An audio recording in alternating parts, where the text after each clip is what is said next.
आदाब व्यूअर्स, आज हम लोग उर्दू डिप्लोमा के क्वेश्चन पेपर में से एक क्वेश्चन को समझेंगे और सॉल्व करेंगे। देखिए यहाँ पे क्वेश्चन है, ज़ेल वाहिद अल्फाज की जमा लिखिए। अच्छा, ये क्वेश्चन ज़रूर आता है, पिछले सालों में भी आया। कुछ लफ्ज़ दिए रहते हैं वाहिद और उनकी हमें जमा बनाने होते हैं, यानी सिंगुलर प्लूरल, ठीक है, जिसको हम कहते हैं, जिसको हम एक वचन और बहुवचन भी कहते हैं। जैसे यहाँ पे देखिए, पहला लफ्ज़ है शेर, तो इसकी जो जमा होगी वो होगी अशआर।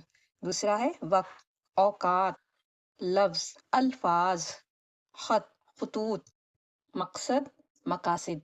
तो इस तरह जो लफ्ज़ होते हैं, हमें उनकी जमा, उनकी दी गई जो लाइन्स, डॉट लाइन होती है, वहाँ पे सफाई के साथ लिख देनी होती है। तो इस तरह के भी सवाल आते हैं जो इजी होते हैं, आपके पहले से तैयार हुए होते हैं और आप उनको आसानी से कर लेते हैं। ठीक है।